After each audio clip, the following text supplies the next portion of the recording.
amados hermanos. ¿Cómo están? ¿Bendecidos y en victoria?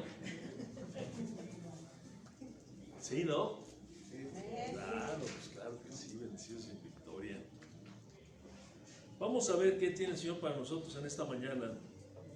Ya casi ya estamos, pues ya andamos a mediados del primer mes, ¿verdad?, del año.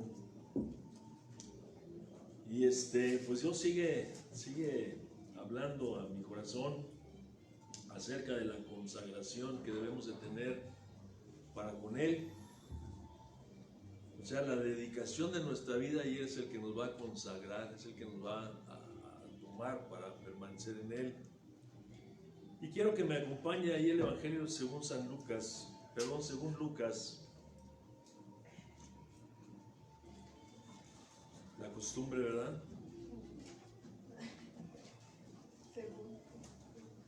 Sí, el Evangelio que escribe Lucas. Sí fue santo porque Dios lo apartó para él, pero la costumbre que trae uno ya, qué difícil es quitarse esas costumbres que traemos arrastrando de la tradición en la cual yo andaba en otro tiempo. Vamos a ver en esta mañana una parábola que Jesús escribe acerca de la condición del pueblo de Israel en ese tiempo, al menos aquí en el Evangelio de Lucas. ¿Sí se oye? Sí. ¿Sí se oye? Estaba apagado.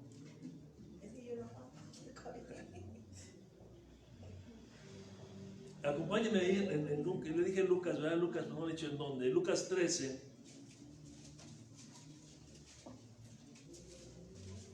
Verso 6.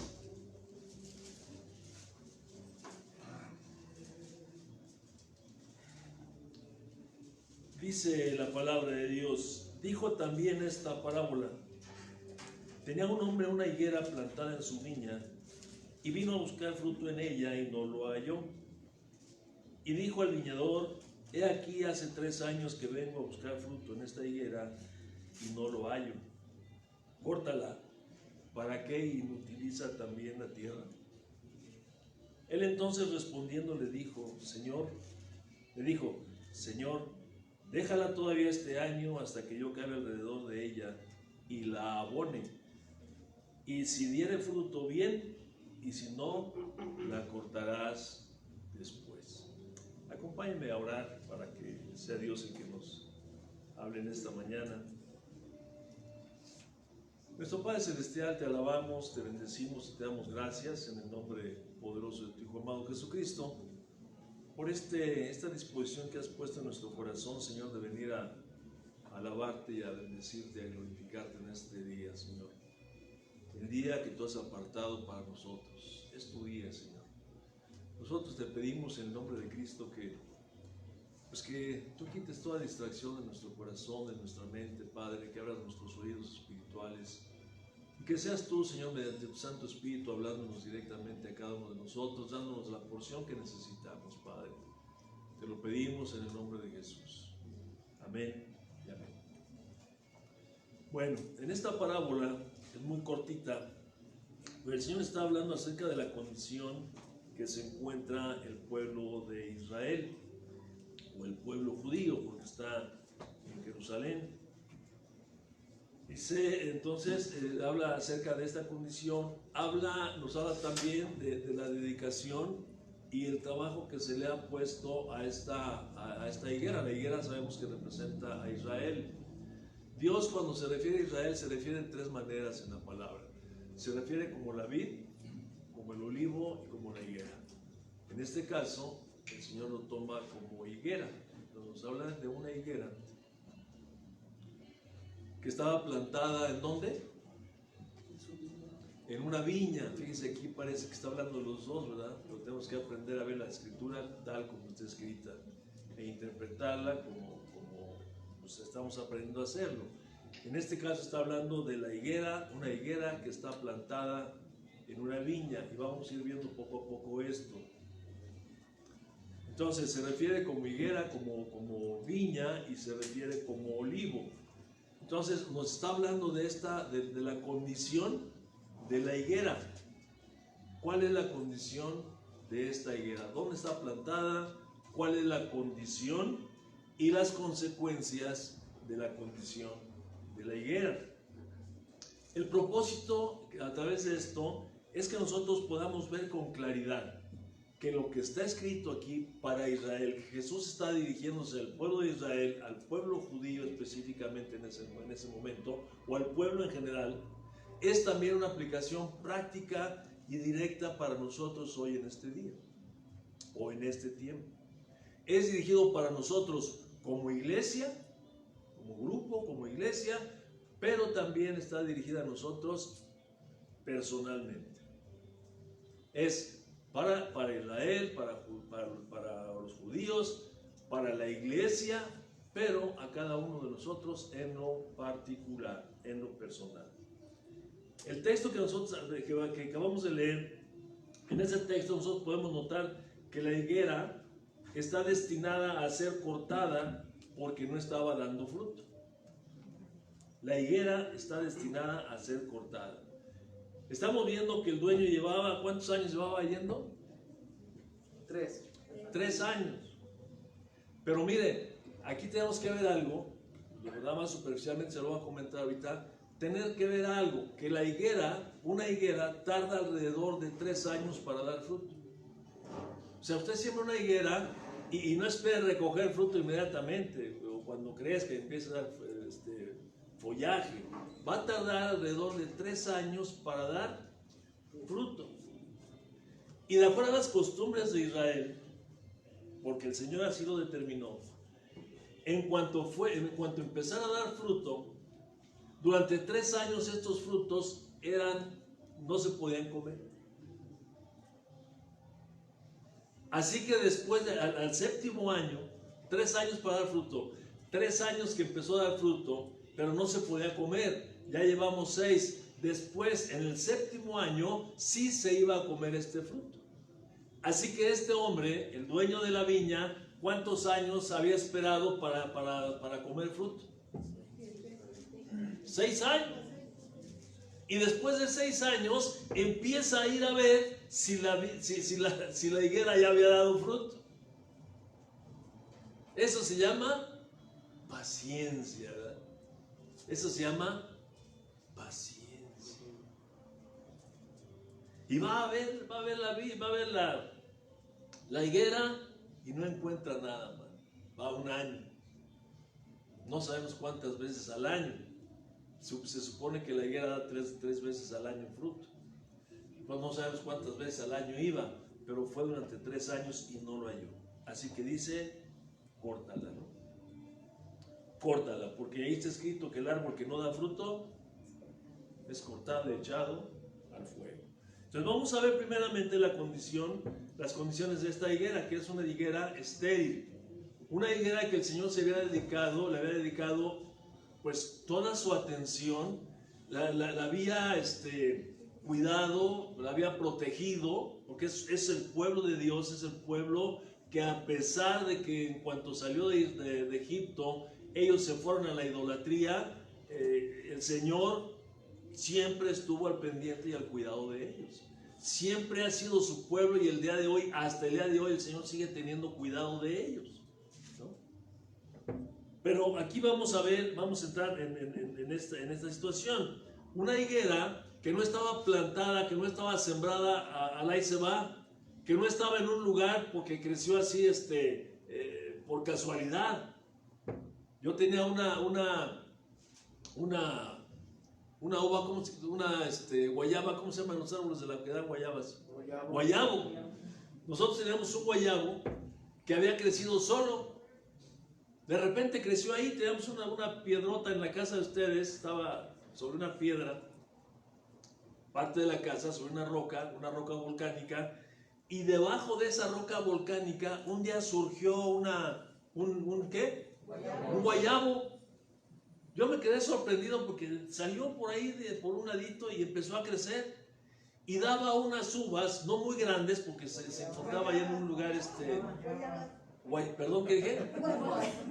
Daba guayabas, unas guayabas pequeñas. ¿Qué dije? Uvas. Unas guayabas chiquitas, rosadas, pero muy sabrosas. ¿Te acuerdas, Conchi? Pero eran chiquitas porque estaba en un lugar difícil. Pero esta creció ahí porque Dios quiso, ¿no? Pero aquí estamos viendo una higuera que está plantada en un lugar especial. Está en una viña. Y espiritualmente, cuando hablamos de la viña, estamos hablando de dos cosas. Bueno, coloquialmente, no espiritualmente, coloquialmente nosotros decimos, o la gente dice, de todo hay en la viña del Señor, cuando se refiere a diferentes tipos de personas con diferentes características, ¿verdad? De todo hay en la viña del Señor, se refiere a la tierra, ¿no? A la tierra donde el Señor siembra. Y aquí podemos ver otra parábola, ¿verdad? La parábola de la cizaña, que el Señor sembró buena semilla, y mientras la sembraba se fue a dormir, y mientras dormía vino el malo y sembró otra semilla, que es la cizaña. Entonces, en la viña del Señor se siembra buena semilla. El Señor sembró buena semilla. Entonces, esta viña espiritualmente puede representar el reino de los cielos, que es reservado para Israel. Los israelitas eran y siguen siendo la razón por la cual el reino de los cielos iba a venir a esta tierra. El Señor Jesús vino a eso, vino a buscar y a salvar lo que se había perdido. ¿Okay? Bueno, entonces, para que veamos esto, las condiciones tan favorables, el Señor nos deja ahí en Isaías capítulo 5, en el versículo 1 lo vamos a leer, en varios versículos, las condiciones tan favorables que eran acerca de la viña que el Señor había plantado. Lo vamos a ver solamente para que veamos esta viña, ¿no? Acompáñenme a Isaías capítulo 5. Vamos a ver solamente el versículo 1 y el versículo 2. Dice, ahora cantaré por mi amado el cantar de mi amado a su viña. Tenía mi amado una viña en una ladera ¿qué? Fértil. No era un lugar seco, no era un lugar árido, era un lugar fértil. La había cercado y despedregado, o sea, le puso una cerca, una protección, ¿no? Una cerca, ponemos una cerca, una barda para proteger algo que para nosotros tiene mucho valor, ¿no? Usted le pone a su casa una barda para protegerse de los ladrones, del viento, de todo mal, de todo daño. Ponemos una cerca. La había cercado y despedregado. Fíjese el cuidado, el cuidado. Antes de plantar, antes de sembrar, el Señor trabajó con este terreno y lo limpió perfectamente bien. Lo limpió perfectamente bien. Quitó todas las piedras, despedregó y luego plantó ¿qué? Vides escogidas. No cualquier cosa, o sea, algo bueno, algo bien. Dice, y había edificado en medio de ella una torre. La torre es también para vigilancia y protección. Y hecho también un lagar. El lagar, bueno, estamos viendo el texto. El lagar es donde se pisaban las uvas para sacar el vino. Dice, y esperaba que diese uvas y dio uvas silvestres. Aquí ya nos vamos a salir porque estamos hablando de la higuera. Pero vemos las condiciones que el Señor puso en su viña. Este es el cuidado y la protección que tiene para la higuera. Está plantada en un lugar especial. No es en cualquier cosa. ¿Cómo sacamos nosotros que la higuera es Israel? Bueno, acompáñeme usted a ver Joel capítulo 1, verso 8, para que veamos que es Israel de quien está hablando en este momento el Señor. Dice en Joel capítulo 1, verso 8, dice, asoló mi vid. Sabemos que Joel está hablando acerca de una plaga de langostas que iba a venir sobre Israel como juicio de Dios. Como juicio de Dios. Entonces está hablando acerca de esto. Dice que esta plaga asoló mi vid. O sea, el lugar donde se siembran las uvas, el lugar especial donde se encontraba Israel, o sea, la higuera. Asoló mi vid y descortezó, ¿qué? Mi higuera. Entonces ahí nos está hablando que en esta vid estaba la higuera. Le hago esto porque, ¿y de dónde sacó que ahí estaba la higuera, verdad? Bueno, en la vid estaba plantada la higuera. Un lugar muy especial. Dice, del todo la desnudó y derribó. Sus ramas quedaron blancas, o sea, acabó con la higuera. Todo lo que yo le decía hace unos momentos, que en la Biblia el Señor habla de Israel simbolizado por tres cosas. La vid, que ya vimos ahí en Isaías, la higuera y el olivo. Tres formas en las cuales el Señor nos habla acerca de Israel. Ahora, ¿quién es el dueño de esta higuera? Pues obviamente es el Señor, ¿verdad? El dueño de la viña y el dueño de la higuera es el Señor.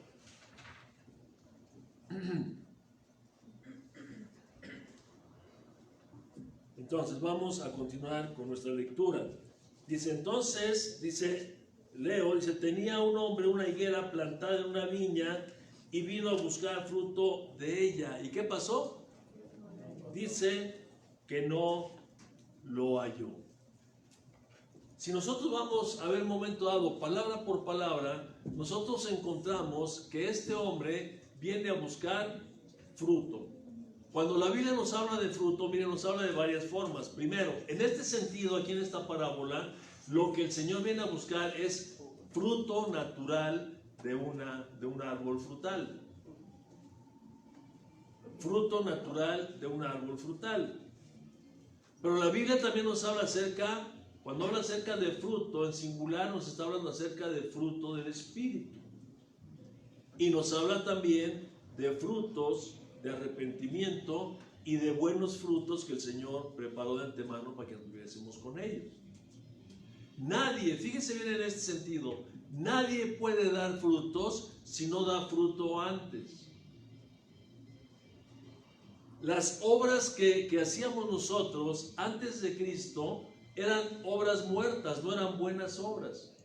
Eran obras que nosotros hacíamos movidos por un sentimentalismo religioso o por sentimientos de culpa que había en nosotros o por sentimentalismo simple y sencillamente que nos sentíamos lástima de una persona que estaba pidiendo dinero, un apoyo en la calle y nosotros le dábamos una limosna.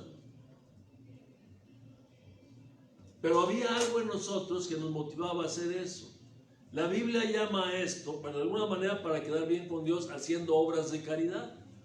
La Biblia llama a esto obras muertas, obras infructuosas, obras que los hombres hacen para buscar alcanzar el favor de Dios. Por eso son obras muertas.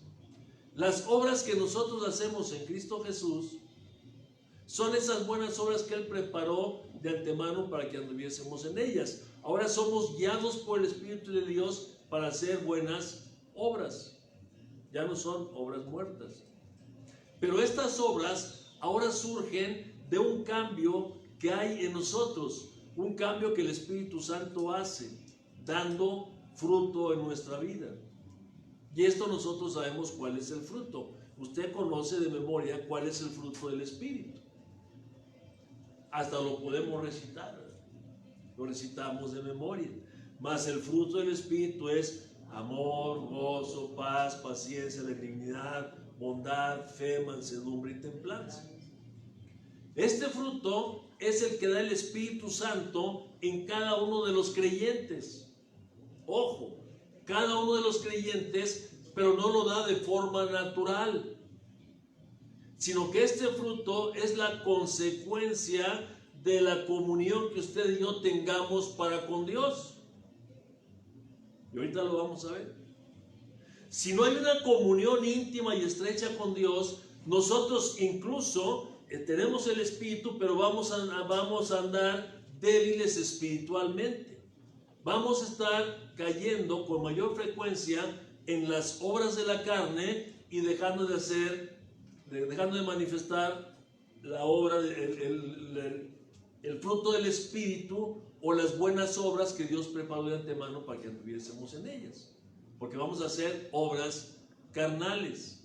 Vamos a ver qué es lo que va a haber más en nuestra vida. Acompáñenme allá a Gálatas. También ya hemos visto estos textos, pero es necesario que los estamos viendo constantemente, porque si no, pues somos fáciles de olvidar. Gálatas capítulo 5.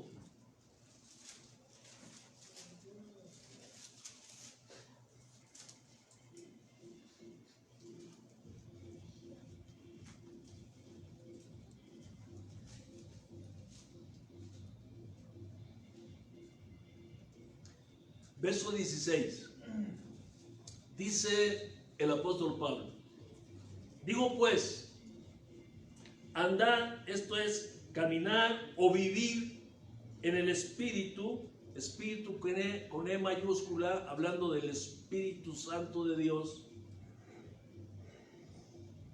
y no satisfagáis los deseos de la carne. Me está hablando de dos cosas. Y le está hablando al creyente, te habla a ti y me habla a mí.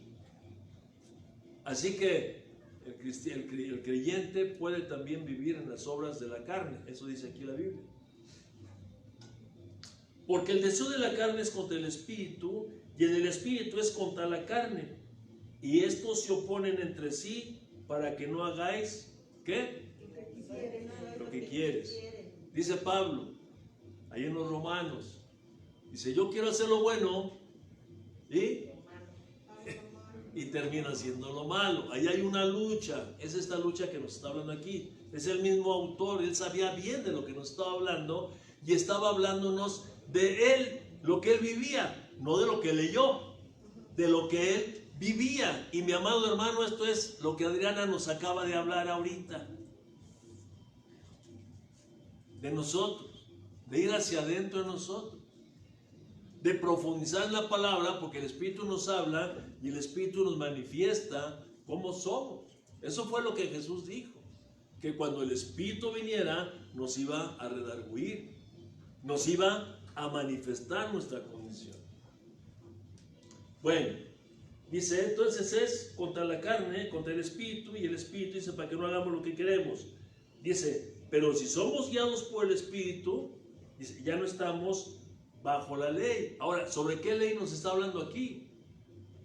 Aquí hay confusión, porque, entonces, mira, aquí dice que ya no estamos bajo la ley, y nos remitimos inmediatamente a la ley mosaica, porque lo que queremos es, decimos, queremos ser libres de la ley. No, lo que queremos es ser libertinos. Nos habla de la ley del pecado. Si andamos conforme al Espíritu, el pecado ya no nos gobierna y ya no vamos a andar en los deseos de la carne. Porque hemos muerto al pecado y presentamos nuestros miembros muertos al pecado, pero vivos para Dios. Esto es, negamos a la carne y vivimos para el Señor. Bueno, y manifiestas son las obras de la carne, que son, ya sabemos, es una retajila aquí y otras tantas que nos habla Pablo en Corintios y en Romanos, un titipuchal de cosas. Vamos a leer solamente estas para no cansarnos. Que son adulterio, fornicación, inmundicia, lascivia, idolatría, hechicería, enemistades. Fíjese cómo me las voy enumerando. Enemistades, pleitos, celos, iras, contiendas, disensiones y herejías, envidias, homicidios, borracheras, orgías y cosas semejantes a estas. Entonces, nosotros podemos andar ahí y podemos estar viviendo también en el fruto o el fruto del Espíritu.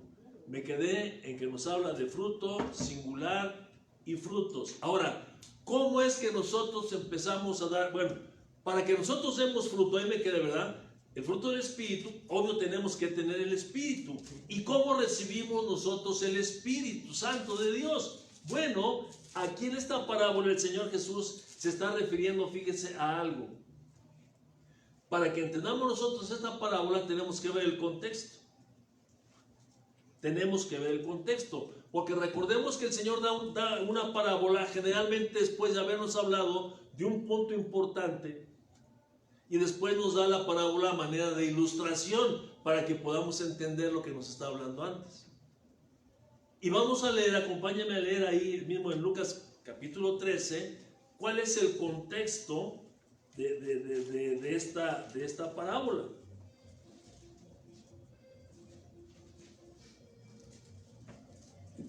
No se me vaya a aburrir, ¿eh? Dice: en este mismo tiempo estaban allí algunos que le contaban acerca de los galileos cuya sangre Pilato había mezclado con los sacrificios de ellos.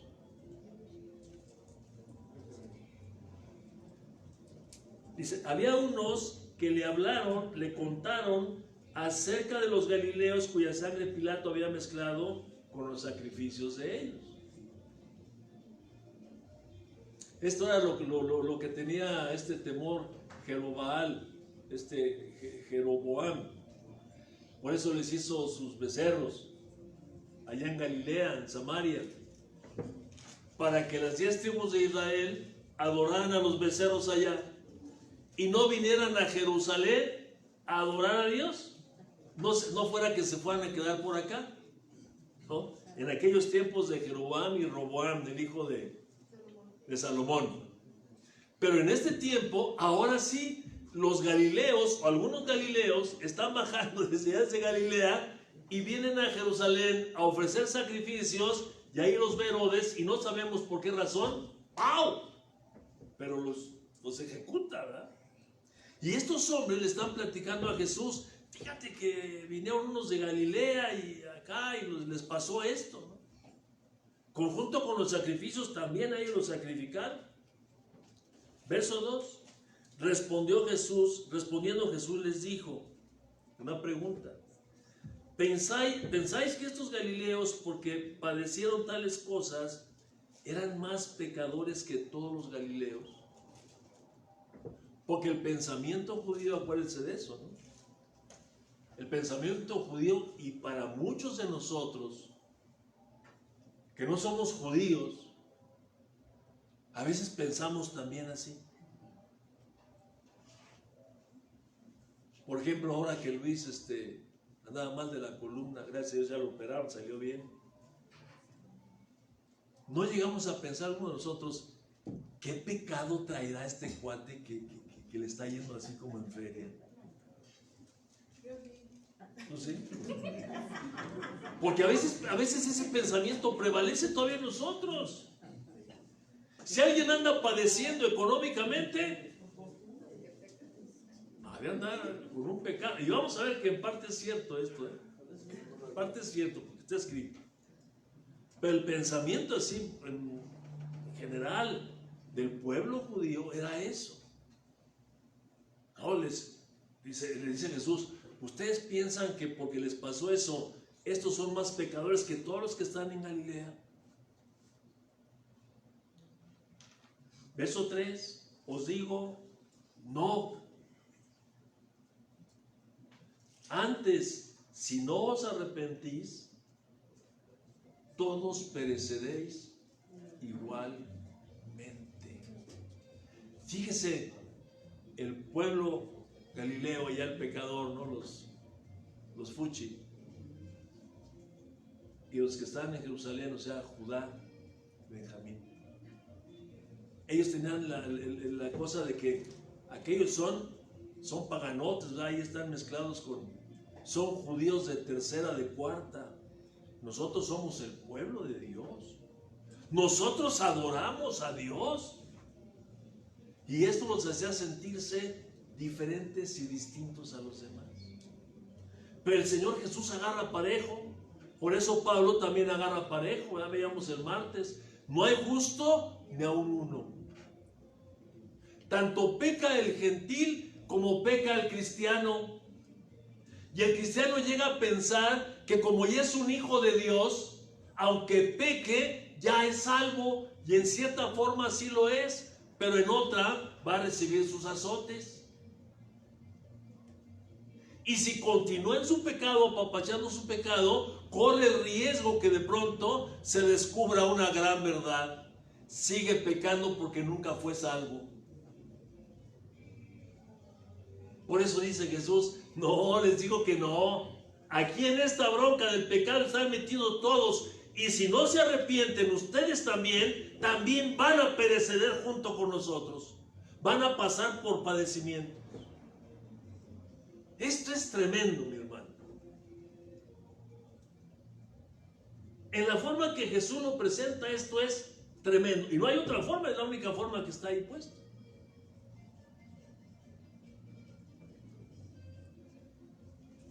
Dice, o aquellos 18 sobre los cuales cayó la torre de Siloé y los mató, ¿pensáis que eran más culpables que todos los hombres que habitan en Jerusalén? Fíjate, les digo, los galileos si no se arrepienten van a perecer. Pero también aquellos que les cayó la torre, ¿piensan que son más pecadores que ustedes? Os digo no. La misma respuesta. Antes, si no os arrepentís, todos pereceréis igualmente. Por eso dice Pablo al judío y al griego.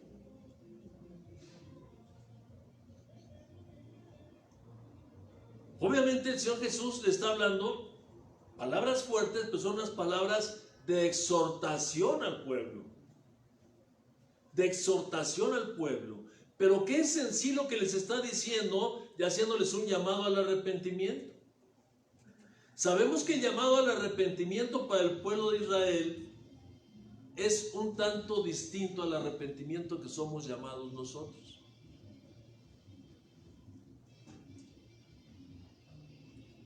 Porque ¿a quién está hablando aquí el Señor?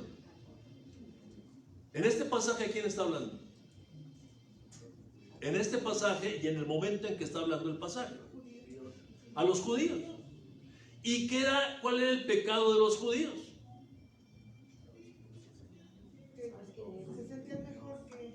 Que habían abandonado al Señor. Desde el inicio, desde el nacimiento. Bueno, es más, todavía Israel no nacía como nación y ya habían abandonado a Dios.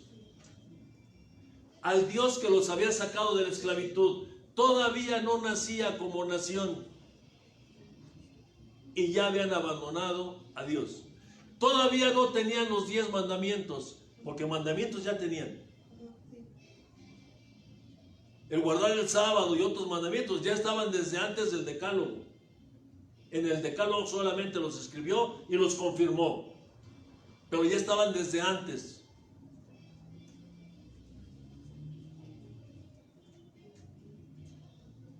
Está Moisés allá arriba en el monte y está allá con el Señor donde le está dando las tablas de la ley, y abajo ya están adorando al becerro. Ya no habían abandonado a Dios. Y ese es el llamado de todos los profetas. Y ese es el llamado de Jesús. Arrepiéntase, arrepiéntase, que les está hablando que regresen a Dios. Que dejen sus costumbres, que dejen sus tradiciones, que dejen todo y que regresen a Dios. Y en este sentido es lo mismo, el mismo llamado, en este sentido es el mismo llamado para ti y para mí.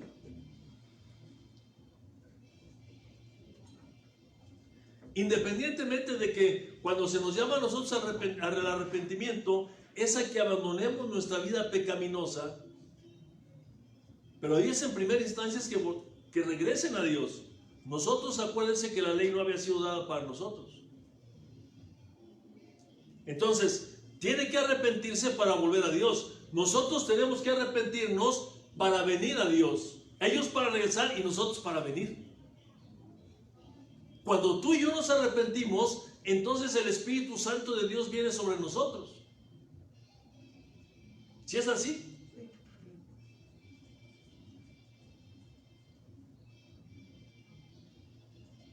Entonces, el contexto de esta parábola es el arrepentimiento, fruto de arrepentimiento, o frutos de arrepentimiento.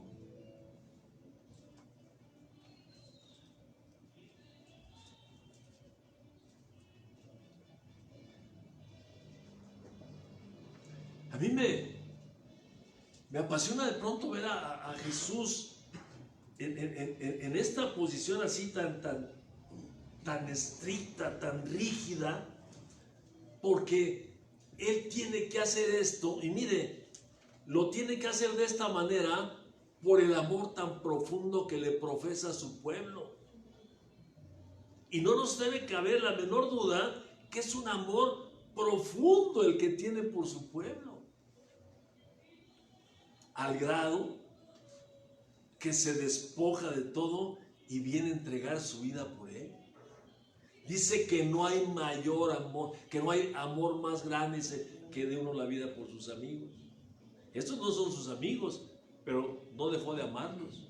Dice el apóstol Pablo que cuando éramos, hablando a los romanos, cuando éramos enemigos, cuando éramos débiles, cuando éramos pecadores, cuando éramos impíos, a su tiempo el Señor dio su vida por nosotros. ¿Eso es amor?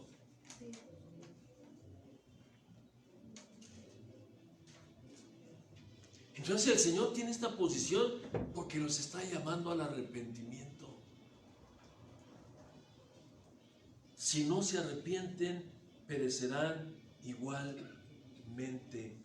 Y entonces les refiere la parábola. Les dice, miren, les digo también, tenía un hombre hablando de Dios. Dios tenía una viña, un lugar bien especial. Oye, dice el salmista, rodeados de favores y misericordias. Aunque eran rebeldes y rebeldes, y el Señor una y otra vez, manifestando su misericordia, manifestando su amor, sacando de apuros al pueblo de Israel. Dice, y este hombre, ahí cuando habla de 3 años, pues es la paciencia, está hablando. Ellos sí lo pueden entender, nosotros tenemos necesidad de que nos lo explique, ¿no? Dice, durante 3 años vino, pero ellos sabían lo que acabamos de ver ahorita, que estos 3 años que para nosotros son 3 años, para este hombre que vino a buscar fruto de la higuera, ya en el 7º año. Y se pasó el 7º, el 8º y el 9º. 9 años esperando comerse un higo. ¿Eso es paciencia? ¿O cómo se llama? Tolerancia, paciencia, tiempo de gracia. Imagínese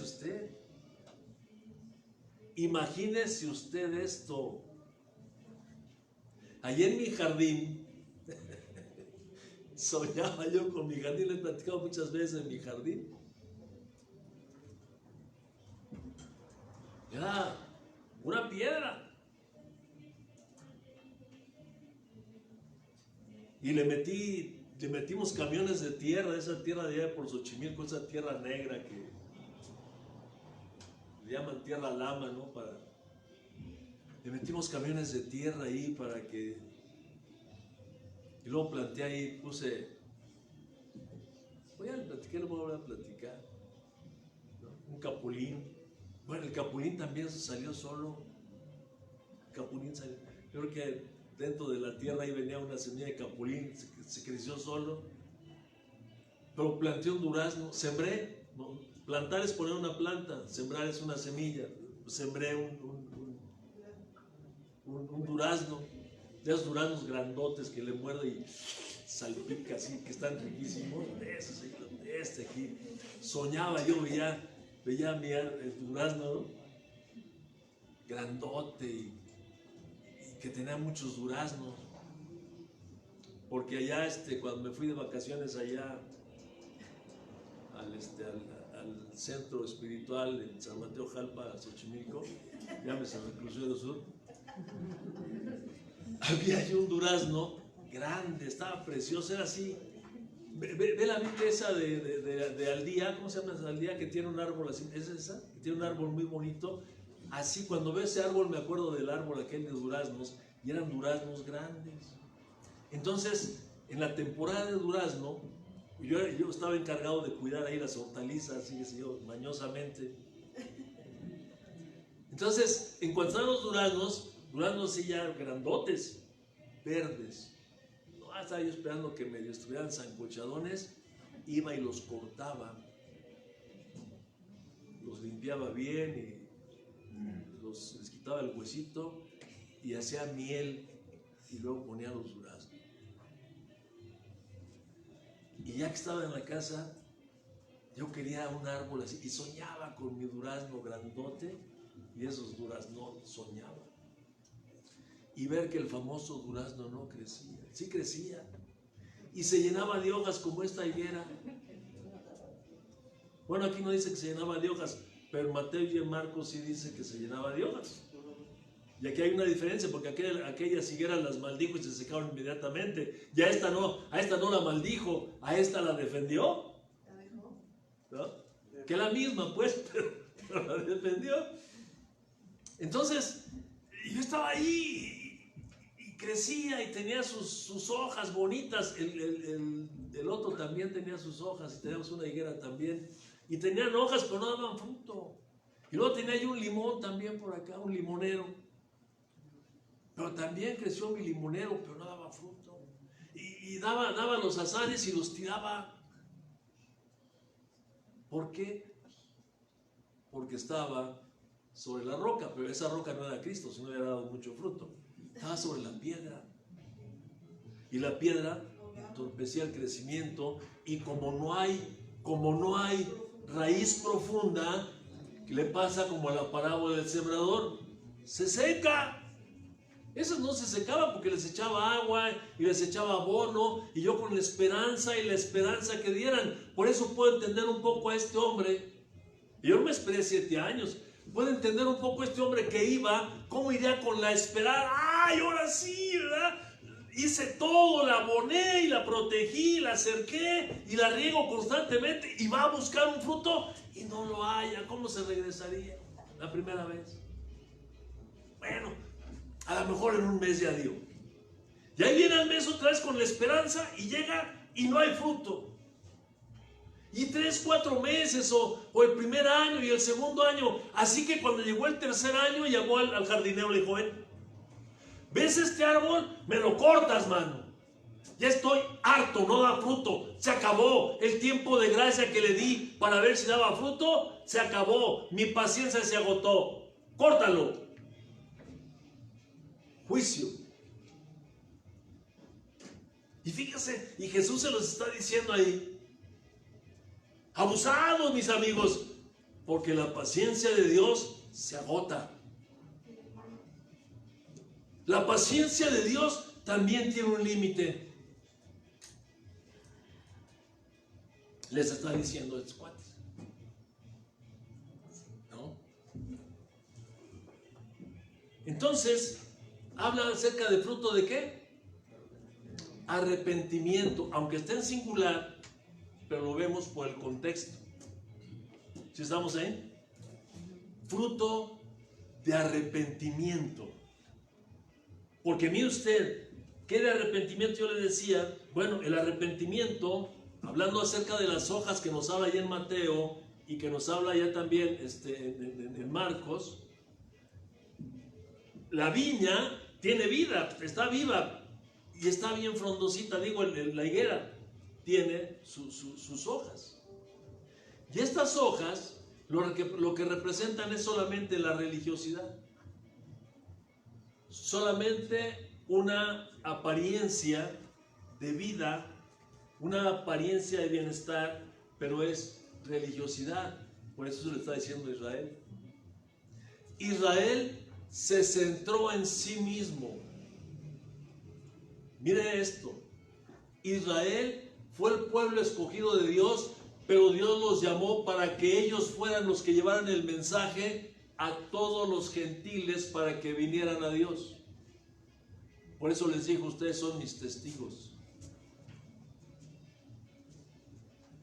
Y esto viene desde la promesa que le hizo a Abraham. Y en tu simiente serán todas las familias de la tierra. Está hablando de la descendencia de él. Y está hablando de Cristo. El pueblo de Israel era el que tenía que ir y predicar, traer a los gentiles a Dios. Y no lo hicieron.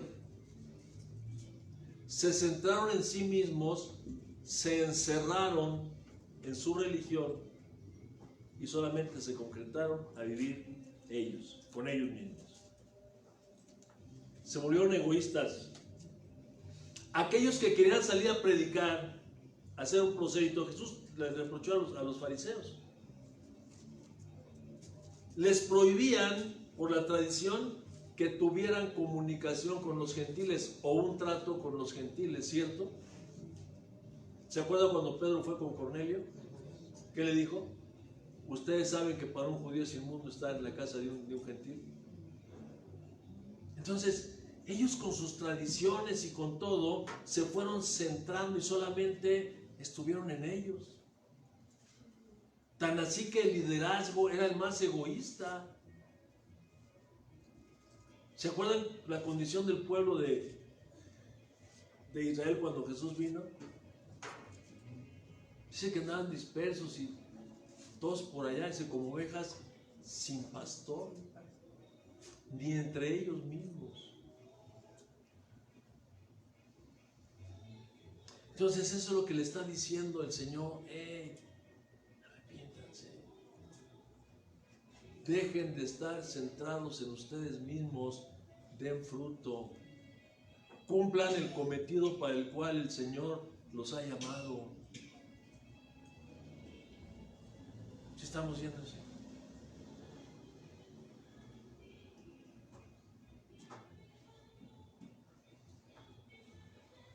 Si vemos nosotros en los dos pasajes, decía yo de Mateo y Marcos, está en Mateo capítulo 21, no vayan, y está en Marcos en el capítulo 11, están en el templo. Y Jesús está observando lo que hay en el templo. Y lo que Jesús observa en uno de los evangelios, incluso los saca y los confronta. Dice, la casa es casa de oración, ustedes la han hecho cueva de bandidos. Pero lo que Jesús está observando es al pueblo centrado ahí en lo económico, en todo. Están en el templo, pero no para adorar al Señor. Están en el templo buscando su beneficio personal. Están ahí con chivos y vacas y bueyes y ovejas y no sé qué tanto, pero para la vendimia. Eso es lo que Jesús está observando. ¿Cuál era el fruto que estaban dando? Era fruto para ellos, era un egoísmo brutal, centrado solamente en ellos. ¿Y Dios? ¿No se suponía que iban a adorar a Dios? ¿No se suponía que esa era la razón por la cual estaban ahí? Los que venían de lejos, pues sí venían con el deseo de adorar a Dios, ¿no? Pero los que estaban ahí en Jerusalén estaban esperando que llegaran aquellos para vaciarle los bolsillos, mano.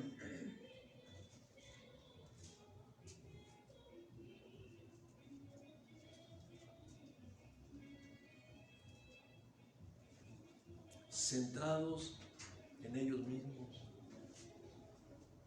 Por eso Dios dio la sentencia, el dueño dio la sentencia. Ya basta, mano. Este pueblo rebelde no va a volver a mí. Córtalo.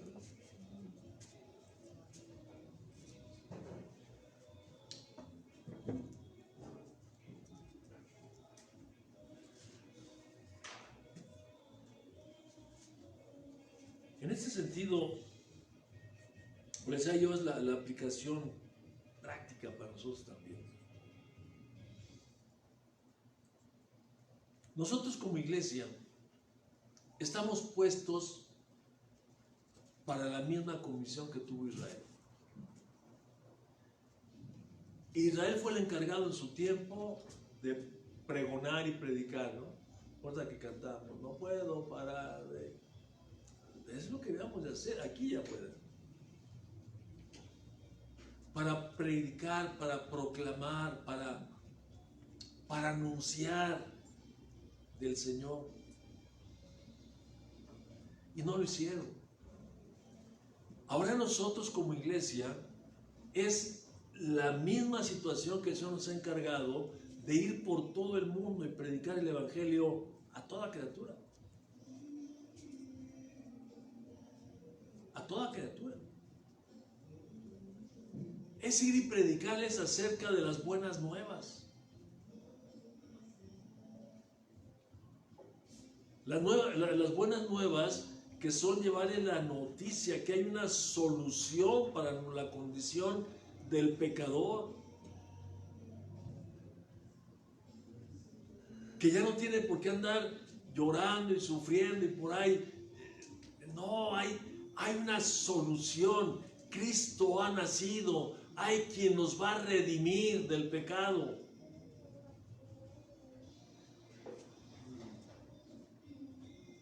Para que esas personas que les vamos a predicar a su vez puedan venir al Señor. Nosotros sabemos quiénes son los que van a recibir la palabra, aquellos que el Señor ha escogido de antemano para que estuviesen con Él. Esos son los que van a recibir la palabra de verdad, que es el Evangelio de la salvación. Esos son los que van a ser bautizados en el Espíritu Santo. Esos son los que van a ser parte de la iglesia. Pero tú y yo no lo sabemos. Por eso el Señor dijo, predícale a todos sin excepción.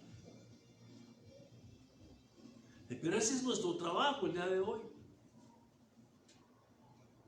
Es no solamente predicarles, sino atraerlos al Señor. ¿Cómo? Haciendo discípulos. Ese es nuestro trabajo. Y si no lo estamos haciendo, tenemos también que arrepentirnos. Dice, alguien me decía en una ocasión, Raúl lo conoce. Lo conocen ustedes también porque vino algunas veces aquí con nosotros. Víctor, un chavo que estuvo en la cárcel, le queda bien gritón. Que un día en la iglesia donde él estaba, nos juntamos con Chita y yo ahí en el Cerezo 1000. Y nos decía, ya le he platicado, que en la iglesia donde él iba, pues él andaba predicando el Evangelio casa por casa. Ese es su ministerio de él. Dios lo mandó a eso. Entonces llega a una congregación y él continúa con su ministerio, pero el pastor de esa congregación le dice, no, tú no puedes hacer eso aquí. ¿Por qué? No, porque la visión de la iglesia es trabajar y traer gente aquí. Y él pues nomás andaba predicando el Evangelio allá y no traía a la gente acá. Entonces se lo prohibió y me dijo, oye, ¿qué hago? Dijo, mi amigo, pues salte de ahí. ¿Qué haces ahí?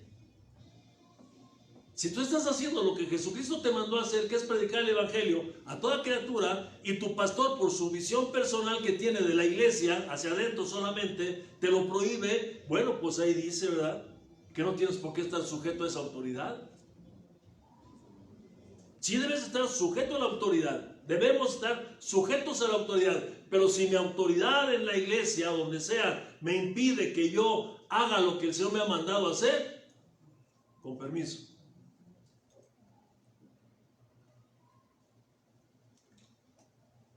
Y yo, en otra ocasión me dice, es que yo no predico el Evangelio porque en la iglesia donde yo voy no hay un programa de evangelización. ¿Y qué estás esperando que haya un programa de evangelización si el mandato es para ti? A ver, vamos rápidamente para Marcos.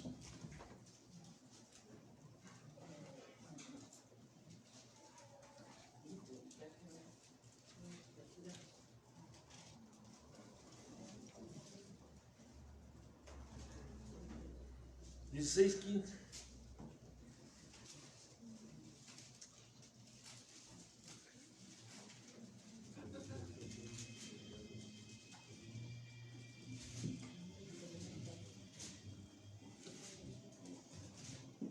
¿Ya está? Y le dijo a la congregación, vayan por todo el mundo y les dijo: hagan comités de evangelismo y discipulado y vayan por todo el mundo a predicar el evangelio a toda criatura. ¿Así dice? No. ¿Cómo dice? ¿A quién le está hablando? ¿Ya ve cómo es? Es la aplicación para la iglesia, pero es la aplicación individual. No podemos estar esperando que haya comités de esto, comités del otro, grupos de evangelismo y que vamos a... Es individual.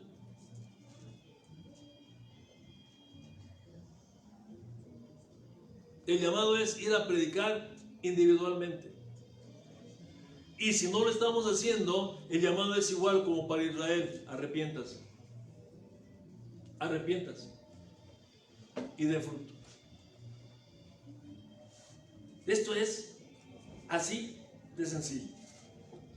Entonces, la sentencia para la higuera fue que tenía que ser cortada. ¿Por qué? Dice: porque hace años que vengo a buscar y no encuentro fruto. Córtala. Pero viene la intercesión del viñador. Mire, me llama mucho la atención y no sé cómo decirle. Cuando la Escritura nos presenta a Jesús como nuestro intercesor. Un intercesor es necesario entre dos partes. Cuando una persona de las dos partes, uno falla, entonces el otro intercede a favor, ¿no? Está pidiendo como clemencia o perdón o algo así, ¿no? Está intercediendo a favor de uno, el que falló. Entonces Jesús, dice la Escritura, que es nuestro intercesor. Él está sentado juntamente con el Señor y está intercediendo por ti y por mí, porque de alguna manera pues, constantemente estamos fallando, ¿no? Y esto la Biblia nos habla. Dice Jeremías que es solo por la misericordia del Señor que no hemos sido consumidos. Pero ya la misericordia de Dios tiene un límite, dice: ya basta, ¿no? Ya, punto.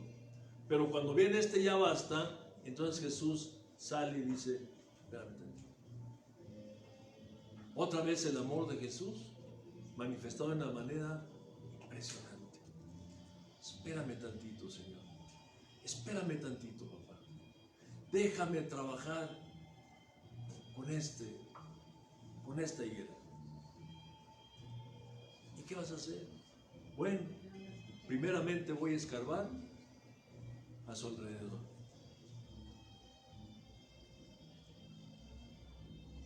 Los que alguna vez tenemos, aunque sea en casa, una macetita, pues sabemos que de pronto la plantita se va secando y algo que tenemos que hacer es aflojar en la tierra, porque la tierra se va endureciendo, va oprimiendo la raíz y de alguna manera está inhibiendo su crecimiento, no digamos el fruto.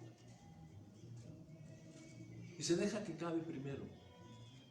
Jesús va a tratar primero con el corazón endurecido.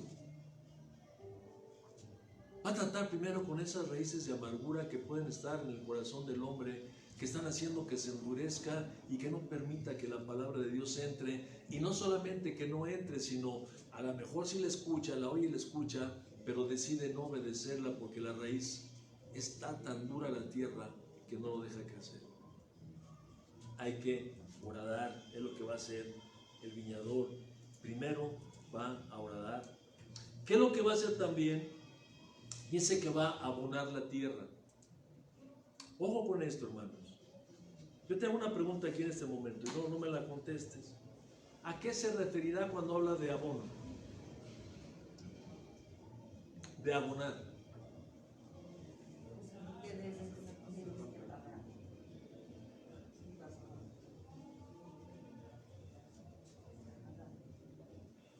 Mire, yo no sé si ha fijado usted, pero de pronto en el mundo cristiano vemos algunos hermanos que andan como cansados, afligidos, débiles, que de pronto se quejan de todo, que están viviendo en condiciones lamentables. A veces hablamos de los cristianos y de los cristianos, ¿no? O sea, que vive en derrota espiritual. Esta derrota espiritual se va a manifestar en lo secular, se manifiesta en lo material y en lo secular. La vida espiritual se manifiesta en nuestro hogar, se manifiesta en nuestro trabajo, se manifiesta en nuestras relaciones interpersonales. Pero lo más cruel, ¿sabe qué es? Se manifiesta dentro de nosotros mismos. Un malestar que no nos permite vivir. ¿A qué se debe esta debilidad?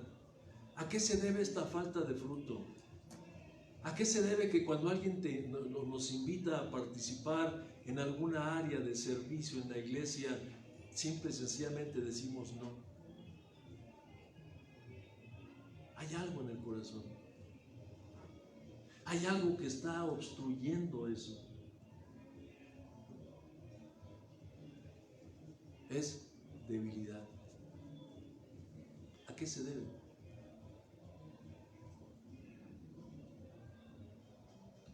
Miren, no vamos a ir ahí, pero al menos hay un pasaje en la Biblia, hay más, pero al menos uno, que está ahí en el libro de Nehemías, en el capítulo 8. Cuando leen, cuando Nehemías pone el púlpito así, pone un tablado parecido a este, no creo como este, pero bueno, pone algo ahí, ponen su púlpito en alto y está todo el pueblo abajo. Dice la escritura que sacaron el libro y lo empezaron a leer. Obviamente lo que leían en aquel entonces era la ley. La ley. Están leyendo la ley. Dice que había personas abajo que estaban poniéndole sentido a lo que estaban hablando. Esto es la interpretación. Hoy le llaman la exégesis, ¿verdad? Así muy bombante. O sea, habla la Biblia, es algo parecido a lo que hacemos el día de hoy, o debería de ser así. Se lee el texto y se explica el contenido. ¿Qué era lo que pasaba o qué fue lo que pasó cuando esto se hizo ahí en el libro de Nehemías? Pasó algo similar como cuando Pedro les predicó el evangelio ahí en el libro de los Hechos. La gente fue llamada al arrepentimiento. La gente escuchó con atención la palabra, fueron guiados al arrepentimiento y en ese momento hubo un avivamiento en su corazón. Porque la palabra de Dios, cuando tú permites, yo permito que entre en nosotros, produce algo en nuestra vida, decía Adriana. Despierta el espíritu, despierta esa parte que hay en nosotros. Es una llamada de atención. Por eso dice el apóstol Pablo que la predicación o la palabra cumple 3 propósitos principales. Primero es la exhortación. La palabra de Dios nos exhorta, nos confronta con algo que estamos dejando de hacer o algo que estamos haciendo, pero estamos haciendo de manera equivocada. La palabra de Dios, que es verdad, nos confronta con esto. Entonces, cuando permito yo que esta palabra entre, pues obviamente mi espíritu y mi alma reaccionan. Y eso produce algo. Ahí en el libro de los Hechos dice que se compungieron de corazón. ¡Ah, caray! Entonces esto hicimos mal. Y hubo esa reacción en su interior. Y dijeron, ¿y qué hacemos? Pues, primero arrepiéntase, ¿no? Y ahí con Nehemías hay un avivamiento. Entonces, cuando nosotros escuchamos la palabra, hay un avivamiento en nuestro corazón. El espíritu se vivifica, el alma cobra fuerza, el cuerpo se llena de vida. Y entonces la energía, el espíritu de Dios nos energetiza, pues llamémosle así, nos llena de poder y empezamos y queremos ir y ya no nos podemos callar. Tenemos que predicar y cumplir el ministerio que Jesús nos dio, que fue ser testigos como Israel. ¿Cómo se logra esto entonces? Escuchando la palabra de Dios.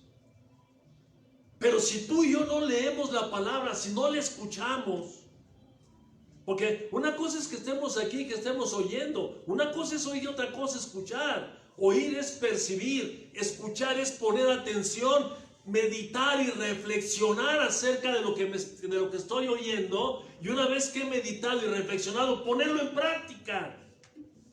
Pero si no lo pongo en práctica, entonces estoy exactamente en el mismo lugar que estaban los israelitas y los judíos en este momento que Jesús les está diciendo. Arrepiéntase.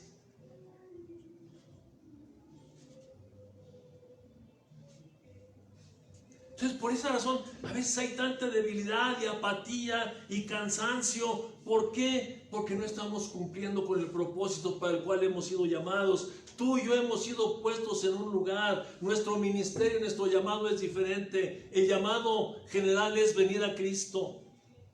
Pero el llamado en cuestiones del ministerio es distinto. Cada uno de nosotros tiene un don y una habilidad especial que Dios nos ha dado. Y tenemos que descubrirlo para poner en práctica a qué fui llamado. En tanto que no nos demos cuenta de eso, no vamos a estar funcionando en el cuerpo de Cristo como deberíamos de hacerlo.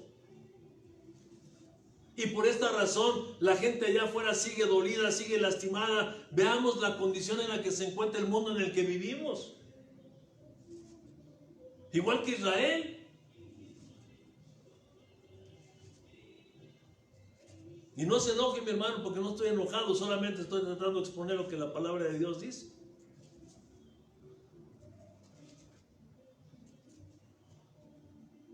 Entonces, cuando nos habla acerca de abonar, lo que Jesús va a hacer abonar, lo que nos está hablando es que nosotros tenemos que tener estudios sistemáticos de la palabra, escuchar la palabra de Dios. No se enoje si le pregunto en este momento, ¿cuánto ha leído usted de la Biblia? ¿Estamos al 16 hoy? ¿Cuántos capítulos ha leído usted de la Biblia hasta este día 16? No me conteste, me estoy preguntando.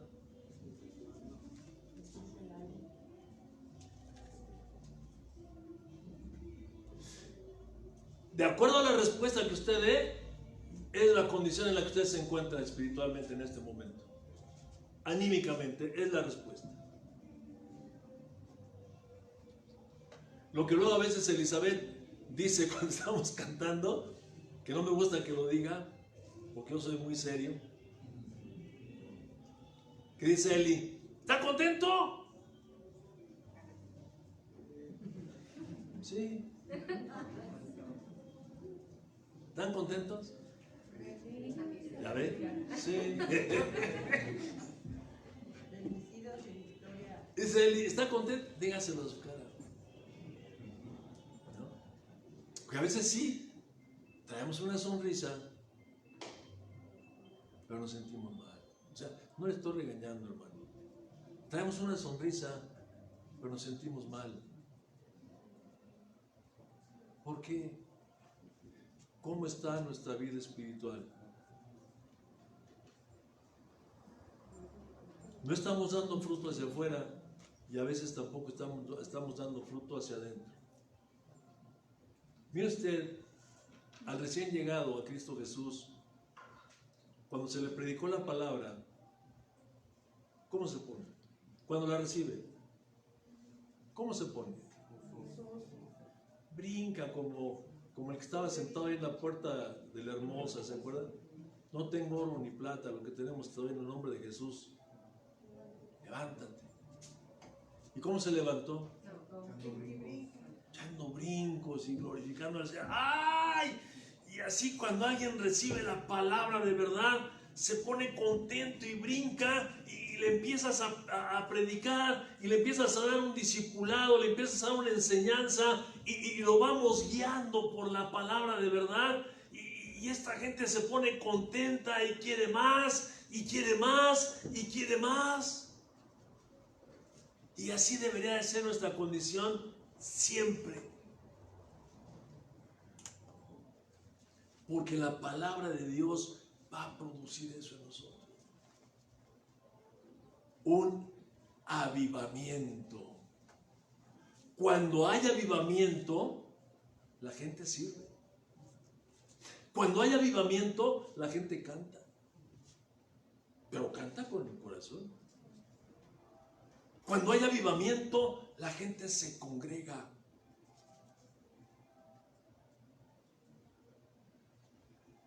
Y eso es lo que nos corresponde. Nosotros, si alguien no lo quiere hacer, me corresponde a mí. ¿Qué tengo que hacer? Pues para empezar, voy a leer la palabra de Dios. Me voy a congregar. Me voy a estar alimentando con lo que venga a mi lado, ¿verdad? Lo tengo que pasar por Jesucristo. Pero me voy a alimentar, voy a ayunar, voy a orar. Y sobre todo voy a poner en práctica lo que el Señor me está hablando en su palabra. Jesús les dijo, arrepiéntete, arrepiéntete. Deja su comodidad, les dijo a aquellos, ¿no? Les está diciendo, ya deja tu egoísmo, deja tu comodidad. El Señor nos ha llamado a dar fruto. Con esto quiero yo concluir. Acompáñenme a Juan capítulo 15, verso 16.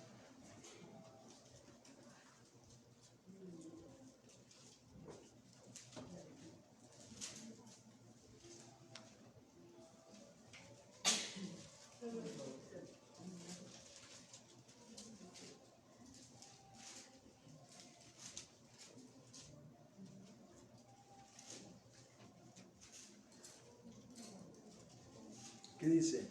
Alguien que nos lo lea, por favor. No me elegisteis vosotros a mí, sino que yo os elegí a vosotros, y os he puesto para que vayas y llevéis fruto, y vuestro fruto permanezca, para que todo lo que pidiereis al Padre en mi nombre, Él os lo dé. 15, 16. Vamos a leerlo otra vez. ¿Qué dice? No me elegiste vosotros a mí, sino que yo os elegí a vosotros, y os he puesto para que vayáis y llevéis fruto, y vuestro fruto permanezca, para que todo lo que pidiereis al Padre en mi nombre, Él os dé. ¿A quién eligió Dios? Nosotros. ¿A quién eligió? Le hago una pregunta. ¿No es un privilegio que el Señor te haya escogido a ti? ¿No es un privilegio? Sí.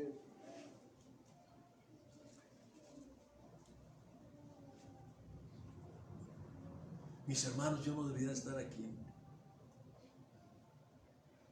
O sea, por el tipo de vida, o sea, no lo estoy presumiendo, ni soy cínico, pero por el tipo de vida que yo llevaba, yo no debería de estar aquí con ustedes. Yo debería, si estuviera vivo, pues viviendo una vida trágica, una novela de Shakespeare. Si estuviera muerto, estuviera brincando como chapulín en el comal. Pero ni estoy muerto, ni estoy viviendo una novela trágica. Estoy aquí delante de usted. ¿Y sabe por qué? Por la pura gracia de Dios, porque Él me escogió desde antes de la fundación del mundo. Y por esa razón yo tenía que estar aquí y tengo que estar aquí. Es un privilegio el que el Señor nos haya escogido y estemos en este lugar. Y por esa única razón, si nada más existiera esa, tú y yo deberíamos estarle proclamando, así como cantábamos hace rato, con todo nuestro corazón y con toda nuestra fuerza, proclamando las obras de Dios y pregonando allá afuera lo que Dios ha hecho en nuestra vida, como si fuéramos el endemoniado gadareno, proclamando las virtudes de nuestro Señor y Salvador Jesucristo. Dice, ustedes no me escogieron a mí, Ustedes no me han hecho, a mí me dice, ¿no? Tú no me has hecho ningún favor, José Luis. El favor te lo estoy haciendo yo. Te escogí y te he dado un ministerio para que vayas y lleves fruto. Porque si no das fruto, dice atrás, porque el pámpano que no permanece en mí no da fruto. Y el que no da fruto, ¿qué es? Cortado y echado fuera.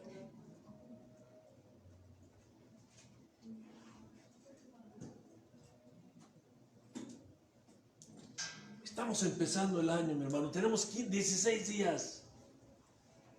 Y el Señor está hablando. Nos está hablando porque el Señor quiere que tú y yo nos levantemos, que dejemos ya la situación atrás. Dijo el apóstol Pablo, olvidando lo pasado. Mire, mi hermano, hemos pasado ya un par de años con esta situación mala que hemos estado viviendo. El primer año terrible, Nico. Ay, las uñas se nos acabaron. Ay, la pandemia y espantados por todos lados. Y la iglesia fría. Primero estábamos espantados y escuchábamos todo y queríamos recibir la palabra de Dios. Después nos acostumbramos. Eso es lo malo que tenemos, los seres humanos. Nos acostumbramos al dolor y al sufrimiento, después se nos hace normal todo. Y luego el siguiente año, pues ya más o menos ahí, pero para este siguiente año ya habíamos caído en ese letargo, ¿verdad? Ya en un letargo espiritual, ya. Pues ni pasó nada, ni va a pasar nada.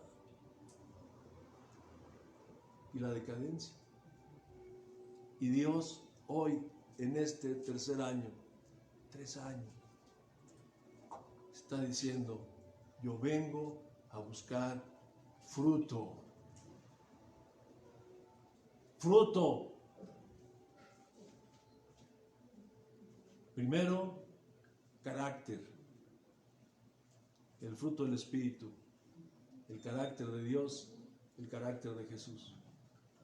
Y después de ese fruto, viene lo siguiente. Los frutos. Las obras. Y parte de esas obras es, y sigue siendo, nuestra conducta. Carácter, conducta. ¿Cuál es la otra, Nico, que vimos el martes?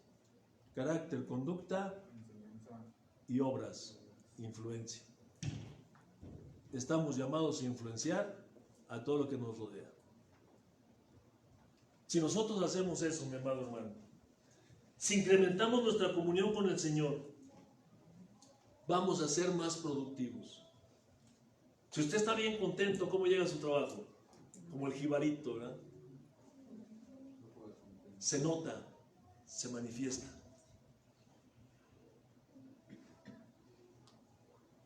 Y si vamos a ser más productivos, vamos a tener mayores alcances, tendremos mayores resultados.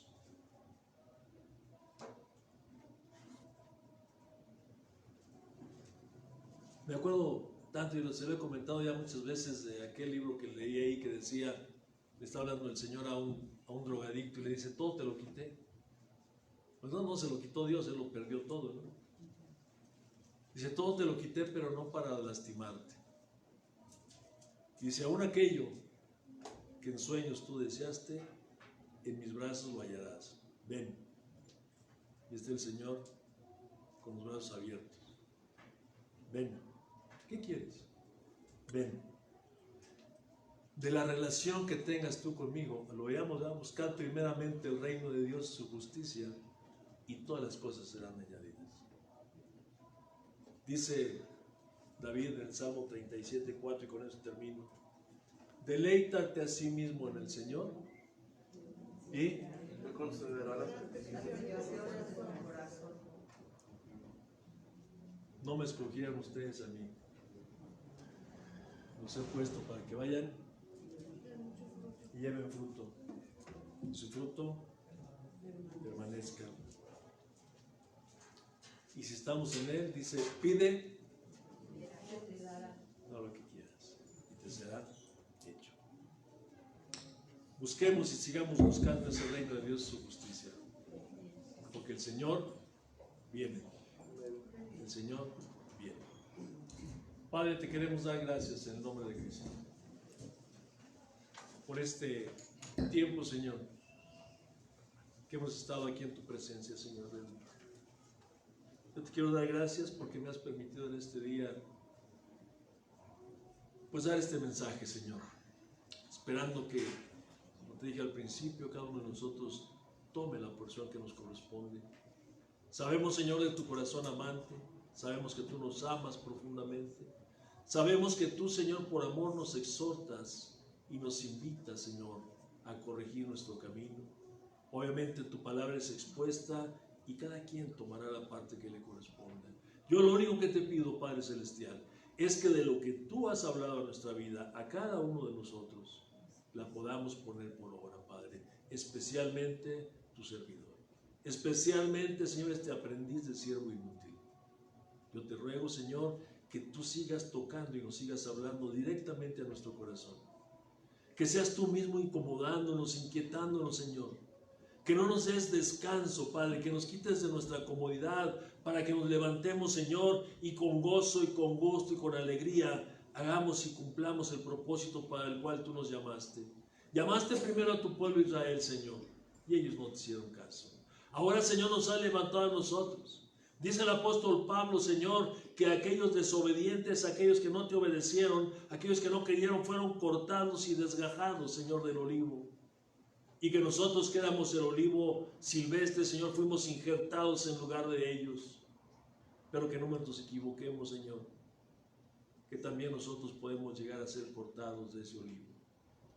Que no descansemos, Padre, que estemos buscando constantemente tu rostro, que estemos buscando tener esa comunión íntima y estrecha con la que nos hablaste el primer domingo de este año, Señor.